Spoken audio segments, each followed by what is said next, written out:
News ಹುಣಸೂರಿನ ಹನಗೂಡ್ನಲ್ಲಿ Lakshmana Tirtha ನದಿಗೆ ಬಾಗಿನ ಅರ್ಪಿಸಿ ಕಾಲುವೆಗೆ ನೀರು ಹರಿಸಿರುವಂತಹ ಶಾಸಕ ಜಿಟಿ ಹರೀಶ್ ಗೌಡ ಸುದ್ದಿಗೋಷ್ಠಿಯನ್ನ ಮಾಡಿದ್ದಾರೆ.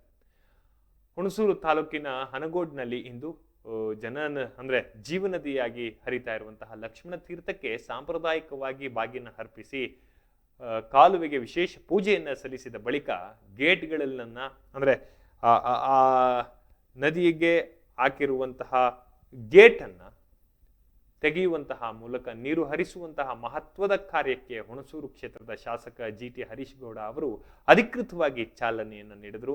ಹಲವು ವರ್ಷಗಳ ರೈತರ ಕನಸನ್ನ ಇವತ್ತು ನನಸು ಮಾಡಲಾಗಿದೆ ಅಂತ ಹೇಳಿದ್ರೆ ಬಹುಶಃ ತಪ್ಪಾಗ್ಲಿಕ್ಕಿಲ್ಲ.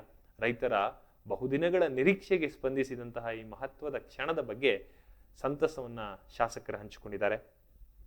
ಈ ಕಾರ್ಯಕ್ರಮವು ಜನಸೇವೆಯ ಸಾರ್ಥಕತೆಯನ್ನ ಮನದಲ್ಲಿ ಇಟ್ಕೊಳ್ಳಲಾಗಿದೆ. ಈ ಕಾಲುವೆಯ ಮೂಲಕ ಹರಿಯುವಂತಹ ಜೀವಜಲವು ಪ್ರತಿಯೊಂದು ಹೊಲವನ್ನ ತಲುಪಿ ಕೃಷಿ ಭೂಮಿಯಲ್ಲಿ ಹಸಿರಿನ ಸಮೃದ್ಧಿಯನ್ನ ಹರಳಿಸಲಿದೆ. ಅನ್ನದಾತರ ಬದುಕಿನಲ್ಲಿ ನೆಮ್ಮದಿ ಮತ್ತು ಸಮೃದ್ಧಿ ತುಂಬುವಂತಾಗಲಿ. ಈ ಯೋಜನೆ ಇಡೀ ಭಾಗದ ಜನ ಕಲ್ಯಾಣಕ್ಕೆ ಮತ್ತು ಅಭಿವೃದ್ಧಿಗೆ ಶಾಶ್ವತ ಆಧಾರವಾಗಲಿ ಅಂತ ಭಗವಂತನಲ್ಲಿ ಪ್ರಾರ್ಥಿಸುವುದಾಗಿ ಶಾಸಕರು ತಿಳಿಸಿದ್ದಾರೆ. ಈ ಮಹತ್ವದ